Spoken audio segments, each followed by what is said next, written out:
6 de France Bleu Provence. France Bleu Provence. Bon David, il n'y a pas que les agriculteurs, les infirmiers, les taxis qui sont en colère. Il y a aussi les enseignants qui sont d'ailleurs en grève aujourd'hui. Oui, et comme une usine qui débraye, le travail peut s'arrêter aussi à l'école. Frédéric Grimaud, vous êtes donc à la fois élu LFI à Martigues et professeur des écoles. Et vous écrivez dans un livre qui vient de paraître que les enseignants sont les nouveaux prolétaires. Pourquoi ? Ils travaillent à la chaîne ? Pas tout à fait, mais en tout cas, il y a des indices qui nous montrent qu'il y a un phénomène de prolétarisation, c'est ce que j'essaie de justifier dans le livre, de l'objectiver. Un double phénomène de prolétarisation, une précarisation du travail, c'est pour ça qu'ils sont dans la rue d'ailleurs aujourd'hui essentiellement, c'est-à-dire le gel du point d'indice, la baisse du pouvoir d'achat, etc., des carrières où il y a de moins en moins de fonctionnaires au profit de contractuels, etc.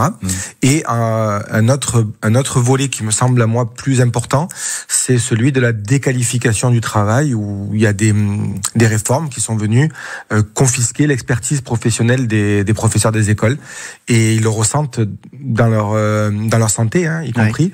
Et voilà. Mais si je vous réponds, quand même, les profs, ils ont beaucoup de vacances. Ils ont plus de vacances que des ouvriers dans une usine. Bien sûr. Il n'y a pas de souci avec ça. La question, elle est pas là justement. C'est que même s'ils avaient encore 2 fois plus de vacances, par exemple, le fait de perdre leur savoir et leur savoir-faire qui s'est construit historiquement à l'intérieur d'un métier que le métier a incorporé pendant des dizaines et des dizaines d'années, au profit de nouvelles normes de travail qui viennent de l'extérieur, qui viennent d'un monde qui est pas celui de la fonction publique, avec des normes du monde néolibéral, ça les fait souffrir quand même en fait. Mais les agriculteurs, ils dénoncent le flicage dont ils sont l'objet, vous avez entendu.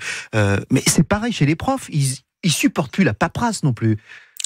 Oui, mais en fait, c'est ça. En fait, les agriculteurs, les profs, les infirmières, j'ai entendu qu'elles étaient aussi manifestées. Hier, maintenant, ouais.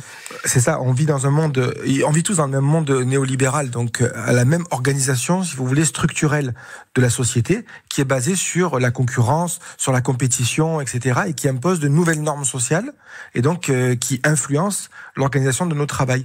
Et dans ces nouvelles normes, le sens du travail, il est brouillé. Vous voyez, en fait, tout le monde veut faire du bon travail, que ce soit le personnel hospitalier, les agriculteurs ou les profs.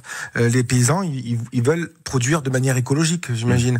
Ils veulent faire donner à manger quelque chose de bon aux êtres humains qu'ils nourrissent. Les profs, ils veulent que tous les élèves réussissent. Les soignants veulent que les personnes dont ils s'occupent puissent être en bonne santé. Et quand on n'y arrive pas à faire du bon travail, on souffre. Et voilà. On souffre. Vous avez interrogé beaucoup de personnel. Il y a une directrice d'école qui s'appelle Katia qui dit « Ça m'agace quand on nous demande de faire le compte-rendu du conseil d'école avant vendredi. Et encore plus quand le jeudi soir, elle reçoit un mail disant « On n'a toujours pas reçu le compte-rendu, alors qu'on n'est que la veille au soir. » C'est ça l'exemple. C'est ça. Alors là, c'est quelque chose qui a été multiplié de manière exponentielle ces dernières années dans le milieu enseignant, c'est de devoir faire des comptes rendus de tout ce qu'on fait. Tout est observé et consigné dans des tableaux Excel avec des critères de réussite, des critères de performance.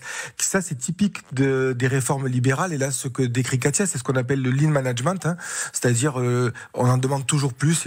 Il faut rendre à temps. Et vous vous doutez bien que si elle le rend le jeudi, la fois d'après, on lui demandera pour le mercredi. Ouais. Voilà. Les profs sont en grève, ça suffira pas pour faire changer les choses. Vous dites qu'il faut désobéir.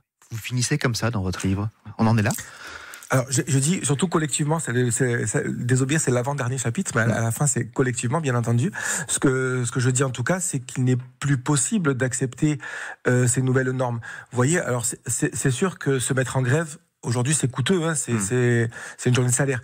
Désobéir, on peut se faire remonter les bretelles par la Mais si on le fait tous, ça passe, c'est ça en gros. En tout cas, si on le fait pas et ce que j'ai observé moi, c'est que ceux qui acceptent ces nouvelles normes sans rien faire, au bout du bout, ils en souffrent aussi, et de manière encore plus forte. Voilà. Alors, il faut lire votre livre si on veut comprendre le malaise des profs et leur grève aujourd'hui. Frédéric Grimaud, ça s'appelle « Enseignant les nouveaux prolétaires ». Merci d'être passé par France Bleu Provence. C'est moi qui vous remercie.